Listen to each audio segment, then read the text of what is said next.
സമയം തിങ്കളാഴ്ച രാവിലെ 9 മണി കഴിഞ്ഞു. 9:30-ക്ക് സമ്പർക്ക് ക്രാന്തി എക്സ്പ്രസ് വരും. അതിൽ കയറി ഞങ്ങൾ മുംബൈയിലേക്കൊരു യാത്ര പോവുകയാണ്.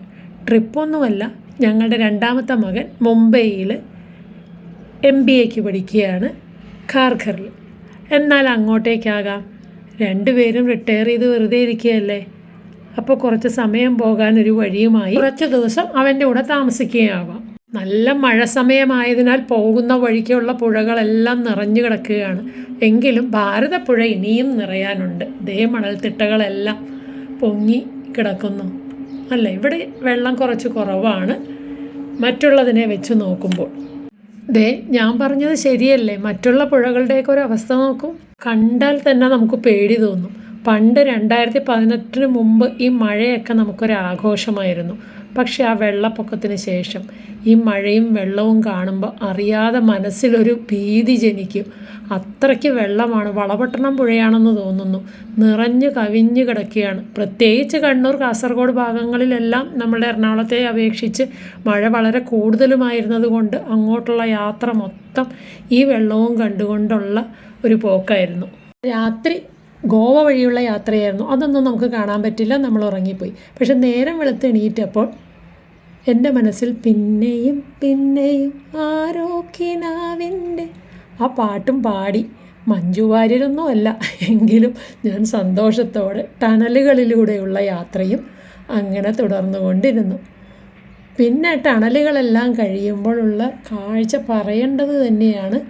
വളരെ പ്രകൃതി രമണീയമായ കാഴ്ചകൾ. അങ്ങറ്റത്തുള്ള മലകളിൽ നിന്നും കോടമഞ്ഞുകളൊക്കെ ഉയർന്നു വരുന്നു. എന്തായാലും എനിക്ക് ഈ യാത്ര വളരെ ഇഷ്ടപ്പെട്ടു. പണ്ടൊക്കെ നമ്മൾ എവിടെയെങ്കിലും പോകുമായിരുന്നെങ്കിലും അയ്യോ ജോലിക്ക് എത്തണം, ലീവില്ല എന്നൊക്കെ പറഞ്ഞ് നമ്മൾ ഓടിപ്പാഞ്ഞ് തിരിച്ചെത്തും. ഇത് ആസ്വദിച്ചുള്ളൊരു യാത്ര. നിറയെ വെള്ളച്ചാട്ടങ്ങളും വഴികളിൽ നല്ല പുല്ലുമേടുകളും ഒക്കെ കണ്ട് ഞങ്ങളങ്ങനെ ഞങ്ങളുടെ യാത്ര തുടർന്നു. വഴിയിൽ 2-3 മയിലുകളൊക്കെ കൂടി നിൽക്കുന്നത് കണ്ടു കേട്ടോ. പക്ഷേ വീഡിയോ എടുത്ത് വന്നപ്പോഴേക്കും അത് ക്ലിയർ ആയില്ല, അതുകൊണ്ട് ഞാൻ ഇട്ടില്ല. അങ്ങനെ ഞങ്ങൾ പൻവേലിൽ ഇറങ്ങി. അവിടെ നിന്നും ഒരു 10-20 മിനിറ്റ് യാത്രയേ ഉള്ളൂ ഇവൻ താമസിക്കുന്ന സ്ഥലത്തേക്ക്. അപ്പോഴേക്കും മോനും എത്തിയിരുന്നു. അങ്ങനെ ഞങ്ങളൊരു യൂബറും പിടിച്ച് അവൻ്റെ താമസ സ്ഥലത്തേക്ക് യാത്രയായി. മുംബൈ CSTയിൽ ചെന്നിറങ്ങുന്നത് പോലുള്ള തിരക്കൊന്നുമില്ല. ഈ പൻവേലിൽ നിന്നും ഖാർഘറിലേക്കുള്ള യാത്ര വലിയ തിരക്കൊന്നുമില്ലാത്ത റോഡ്. പിന്നെ ഇവിടെയും മഴ തകർത്ത് പെയ്യുമായിരുന്നു എന്നാണ് അവൻ പറഞ്ഞത്. ആ പോണ വഴിയും ഒക്കെ നല്ല മഴയായിരുന്നു. എങ്കിലും വളരെ സുഖമായി ഞങ്ങൾ അവൻ്റെ താമസ സ്ഥലത്തും എത്തിച്ചേർന്നു. ഉടനെ തന്നെ ഞാൻ എൻ്റെ കലാപരിപാടിയായ ചോറൊക്കെ വെച്ചു. വൈകുന്നേരം ചിക്കൻ മേടിക്കാൻ ഞാനും മോനും കൂടെ ഇറങ്ങി. ദേ ഒരു പട്ടി ചിക്കൻ കണ്ടിട്ടാന്ന് തോന്നുന്നു എൻ്റെ പുറകെ വരുന്നു. ഇനി മുംബൈയിലെ പാചകം.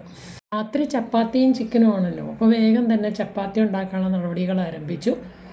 അത് ഞങ്ങൾക്കൊരു ഇൻഡക്ഷൻ കുക്കറേ ഉള്ളൂ. അത് വെച്ചിട്ടുള്ള ഒറ്റ അടുപ്പിലുള്ള പരിപാടിയാണ്. ചടപടേ ഞാൻ ചപ്പാത്തി ഉണ്ടാക്കി. അതിനുശേഷം ചിക്കൻ എടുത്തു 2ആയിട്ട് മാരിനേറ്റ് ചെയ്ത് വെക്കാൻ വെച്ചു.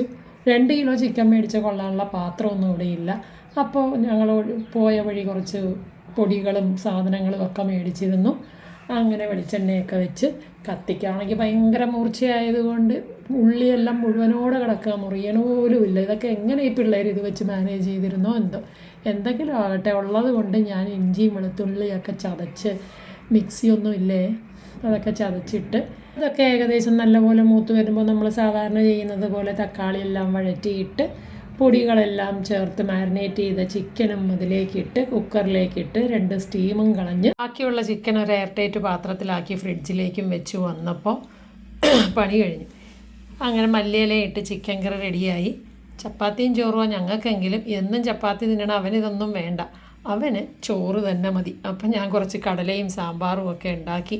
അവന് സന്തോഷമാകട്ടെ. പിന്നെ ഉള്ളതെല്ലാം വർക്കിംഗ് ഡേ ആയതുകൊണ്ട് കാലത്തേ ക്ലാസ്സിൽ പോയാൽ രാത്രിയാകുമ്പോഴേ വരൂ. ഞങ്ങൾ വീടും ഭരണവും വീട്ടുഭരണവും ഭക്ഷണവും ഒക്കെ ഉണ്ടാക്കി അങ്ങനെ വീട്ടിൽ കാവലിരുന്നു. വീക്കെൻഡ് ആയപ്പോൾ ഭാഗ്യത്തിന് ഞങ്ങൾക്ക് അവൻ്റെ ഫ്രണ്ടിൻ്റെ ഒരു കാറും കിട്ടി. അങ്ങനെ ഞങ്ങളൊന്ന് ടൗൺ ചുറ്റാനിറങ്ങി. ഞങ്ങൾ താമസിക്കുന്ന ഭാഗത്ത് കുറേ ഫ്ലാറ്റുകളാണ്. റോഡിലൊക്കെ ഇഷ്ടം പോലെ സ്ഥലമുണ്ടെങ്കിലും ഇങ്ങോട്ടേക്ക് ടൗണിലേക്ക് വരുംതോറും നല്ല തിരക്കുമൊക്കെയുള്ള, മുംബൈ CST പോലെ ഇല്ലെങ്കിലും നല്ല തിരക്കുകളൊക്കെ ഉള്ള ഒരു സ്ഥലമായിരുന്നു. കാറിൻ്റെ പിൻസീറ്റിലിരുന്ന് ഞാൻ വീഡിയോ എടുത്തിട്ട് ക്ലിയർ ആകണില്ലെന്നും പറഞ്ഞ് ഞാൻ വഴക്കായിരുന്നു. എന്നാൽ മുമ്പിലിരിക്കുന്ന ബാബുച്ചേട്ടൻ നല്ല ഭംഗിയായിട്ടൊരു വീഡിയോ എടുത്തു തരുമോ? അതുമില്ല. അവിടെ ഇരുന്നുകൊണ്ട് എടുക്കുമ്പോൾ കാറിൻ്റെ ബോണറ്റൊക്കെ കാണുക. പിന്നെ ഒരു കണ്ടീഷനിൽ തിരിച്ചു വരുമ്പോൾ എനിക്ക് മുൻസീറ്റ് തരാമെന്നുള്ള ധാരണയിൽ യാത്ര തുടർന്നു. വഴിയിൽ കണ്ട ഡിമാർട്ട് എന്ന് പറയുന്ന സ്ഥലത്ത് കയറി കുറച്ച് അത്യാവശ്യ സാധനങ്ങളൊക്കെ മേടിച്ച് ടൗണിലെ മെയിൻ എൻ്റർടൈൻമെൻറ്റായ മോളിലേക്കൊരു യാത്ര. ഇവിടുത്തെ പ്രധാനപ്പെട്ട മോളാണ് നെക്സസ് സീവുഡ് മോൾ. വളരെ വലിയൊരു മോള്. നമ്മൾ ലുലു മോളൊക്കെ കണ്ടിട്ടുള്ള പോലെ തന്നെ, എങ്കിലും അതിലും കുറച്ചുകൂടെ വലുതാണെന്ന് എനിക്ക് തോന്നുന്നു. വലിയൊരു മോള്. ഇഷ്ടം പോലെ ആൾക്കാരുമുണ്ട് കാഴ്ചകൾ കാണാനും കുട്ടികളുമായിട്ടും എൻ്റർടൈൻമെൻറ്റും ഒക്കെയുണ്ട്. താഴെ എന്തൊക്കെയോ പരിപാടികൾ നടക്കുന്നു. ഞാൻ ആ മോളിൻ്റെ പേര് പറഞ്ഞ് പഠിച്ചുകൊണ്ട് കയറിയായിരുന്നു. നെക്സസ് സീവുഡ് മോൾ. ഞാൻ ലെക്സസ് എന്നാണ് കേട്ടോ. ഫ്രണ്ട് ഭാഗം കണ്ടില്ല. പാർക്ക് ചെയ്തിട്ട് വന്നപ്പോൾ അകത്തേക്കാണ് വന്നത്. അപ്പോൾ ഞാൻ അവനോട് ചോദിച്ച് നെക്സസ് സീവുഡ് മോളെന്ന് 2-3 പ്രാവശ്യം പറഞ്ഞു നോക്കുകയായിരുന്നു. അപ്പോൾ അവിടെ ഒരു സിനിമയും സിനിമാക്സിൽ ബുക്ക് ചെയ്തിട്ടുണ്ടായിരുന്നു. എന്തായിരുന്നു ഒരു Malayalam film, JSK, Janaki versus state of Kerala, Suresh Gopi film. അപ്പോൾ ഇവിടെ മലയാളം ഫിലിം ഉള്ളത് ഈ ബേലാപൂരിലുള്ള ഈ സീവുഡ് മോളിലാണ്. എന്നാൽ അവിടെ പോയി ഒരു സിനിമയും കാണാം, രാത്രി എന്തെങ്കിലും ഭക്ഷണവും കഴിച്ച് രാത്രി തിരിച്ചു വരാമെന്നുള്ള കണ്ടീഷനിൽ കാഴ്ചകളൊക്കെ കണ്ട് നടക്കുകയാണ്. പിന്നെ ഹോട്ടലിൽ കയറി സ്ഥിരം പോലെ തന്നെ അച്ഛനുള്ള വെജിറ്റേറിയൻ ഭക്ഷണത്തിൻ്റെ സെലക്ഷൻ. ഞങ്ങൾക്കുള്ളത് പിന്നെ എവിടെ നിന്നും കിട്ടും. അങ്ങനെ എല്ലാവർക്കും വേണ്ട ഭക്ഷണമൊക്കെ കിട്ടി. ഞങ്ങൾ വേഗം അതും കഴിച്ച് വെളിയിലിറങ്ങി. ഇതേ പറഞ്ഞ വാക്ക് പാലിക്കുന്ന ആളാണ്. എനിക്ക് ഫ്രണ്ട് സീറ്റ് തന്നിട്ടാ. അതൊന്ന് കാണിക്കാൻ വേണ്ടി ഞാൻ ഈ വീഡിയോ ഇട്ടത്. കുറച്ച് പാട്ടും കേട്ട് തിരികെ വീട്ടിലേക്ക്.